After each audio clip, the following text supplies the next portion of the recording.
আসসালামু আলাইকুম। তোমরা যারা ঢাকা ইউনিভার্সিটিতে ভর্তি পরীক্ষা দিবা তোমাদের জন্য এই ভিডিওটা মোস্ট ইম্পর্টেন্ট, কেননা তুমি যদি এই সম্পর্কে না জানো তাহলে কিন্তু তোমার চান্স পাওয়ার সম্ভাবনাটা অনেকটাই কম, তোমার যত ভালো প্রিপারেশনই থাকুক না কেন। ভাই এরকম করে বলতেছেন? হ্যাঁ এটাই। তো চলো, এরকম হয়েছে আসলে অনেকের সাথে। তো একটা স্টুডেন্ট কখনোই সব সাবজেক্টে পারদর্শী হয় না, তার বাংলা বা ইংরেজি বা জিকে কোনো একটা জায়গাতে অবশ্যই কমজোরি থাকে। আর এই কমজোরির সুযোগটা যদি তোমার কোশ্চেনটা দিতে পারে, মানে তোমার সাথে যদি কোশ্চেনটা খেলতে পারে, তাহলে তুমি কিন্তু ফেল করে যাবা। তো চলো কিভাবে তোমার সাথে খেলবে, চলো আমরা একটু জাস্ট আমরা দেখি। তো তোমরা জানো এমসিকিউ এখানে 60 মার্কস, এটা অলরেডি জানো তোমরা, এবং রিটেন কত 40 মার্কস। এখানে চান্স পাইতে হলে তোমার কত লাগবে? চান্স পাইতে হলে ভাই 60% মার্ক লাগবে, 60% আউট অফ 100 এর মধ্যে জিপিএ সহকারে কিন্তু আবার যোগ করতে হবে এটা। ওকে, তাহলে কত এখানে?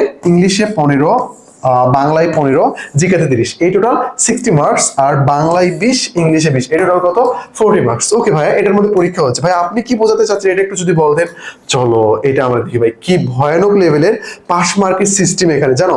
তুমি সবগুলোতেই পাস করছো, তাহলেও তুমি চান্স পাবা না যদি তুমি 60% মার্ক পাও। তুমি ধরো 70% মার্ক পাইছো বাট একটাতে ফেল করছো, তাহলেও তুমি চান্স পাবা না। কিরকম করে জানো?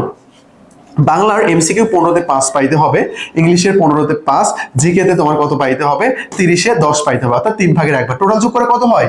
10, 15, 20। 20 পাইলে পাস তুমি 60-এর মধ্যে? না, তোমার কত পাইতে হবে? 24 পাইতে হবে, তোমাকে 24 পাইতে হবে। বুঝতে পারছো? চলো রিটেন। রিটেন বাংলাতে 5 পাইতে হবে, ইংলিশেও 5 পাইতে হবে, 4 ভাগের 1 ভাগ। রিটেন যেহেতু এটা একটু কম করে দিছে, তাহলে এখানে তোমার কত হচ্ছে? 10। ভাই 10 মানে 5 না, এখানে আবার 11 পাইতে হবে।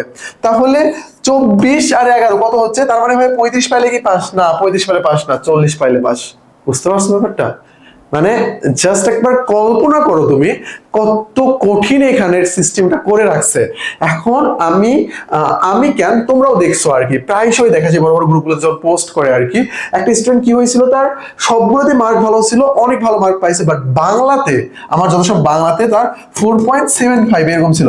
যদি ওর 5 থাকতো এখানে, তাহলেও কি করতো জানো? টপ পজিশনের মধ্যে যাইতো। ভাই যারা ইংলিশ মিডিয়াম বা অন্যান্য যারা আছে বা বাংলাতে পারদর্শী না তেমন একটা হয়, ভাই এরকম মনে হচ্ছে বাংলাতে ফেল। হ্যাঁ এরকম হয়। ছবিতে তোমার মনে করো এই ইউনিট যেটা আছে, ছবির এই ইউনিটে তোমাদের ইংলিশ যেটা আছে সায়েন্সের জন্য, ওটা ওটা ফেল করে, মাত্র 3 মার্ক লাগে পাস করতে। এবার এটা চেঞ্জ করছে, ওইখানে তারা ফেল করে 3 মার্ক 5 মার্ক এরকম করে দেওয়া থাকে। আচ্ছা যাই হোক, তো এটা কিন্তু মোস্ট ইম্পর্টেন্ট ভাই। এটা হইলো তোমার সর্বনিম্ন মার্ক, তার মানে তুমি যদি এই মার্ক পাও যে তুমি সব মিলে 40 মার্কস পাইলা, তাহলে তোমার চান্স হবে না, তাহলে কিন্তু চান্স হবে না, তাহলে কিন্তু চান্স হবে না। 60 লাগবে। তাহলে ভাই এটা কেন দেখাচ্ছি এই কারণে, ধরো তোমার ইংলিশের খারাপ অবস্থা, বাট যোগ করে দেখবা যে 5-এর কি কম আসতেছে, 5-এর যদি কম আসে তাহলে কিন্তু হবে না ভাই, তাহলে কিন্তু হবে না। মাথা ঠান্ডা রেখে এই দিকটা তুমি খেয়াল রাখবে, এটা তোমাদের জন্য মোস্ট একটা ইম্পর্টেন্ট বিষয় ছিল। বুঝতে পারছো? তোমাদের আমরা পেইন্ট কিছু দিব না। তো এই যে আমাদের প্যারাগ্রাফ আছে, প্যারাগ্রাফের লিস্ট পেতে চাইলে এই টেলিগ্রাম নাম্বারে নক দাও, জাস্ট টেলিগ্রাম নাম্বারে নক দিলে তোমাকে দিয়ে দেওয়া হবে এখান থেকে। ব্যাসের কথা আপাতত তোমাদেরকে না বলে তোমরা পরীক্ষা দিয়ে আসো, দিয়ে এসে তারপর তোমরা আমাদের সাথে যোগাযোগ করিও, সমস্যা নেই। আর জিকে আলটিমেট যে বইটা আছে এমসিকিউ প্র্যাকটিস, আমাদের নতুন বই চলে আসছে, এগুলো পরে কথা বলবো। তোমরা আগে ঢাবির পরীক্ষা দাও, ঢাবির পরীক্ষা দিয়ে আসো। ঢাবির পরীক্ষা তোমাদের জন্য মোস্ট ইম্পর্টেন্ট। এখানে একটা টেলিগ্রাম নাম্বার আসবে, দাঁড়াও নিচে। আচ্ছা যাই হোক, আমি এখান থেকে দেখাই।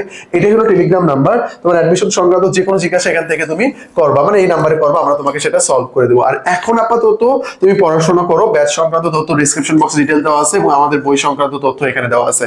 তো আজকে এই পর্যন্তই রাখলাম। আর পাস নিয়ে ভাই অনেক জোস একটা জিনিস কিন্তু এখানে, এটা যদি না ভালোভাবে জানো তাহলে কিন্তু হবে না। তো আজকে এই পর্যন্তই। আসসালামু আলাইকুম। ভালোভাবে পড়াশোনা করো, ইনশাআল্লাহ চান্স পেয়ে যাও। ফি আমানিল্লাহ।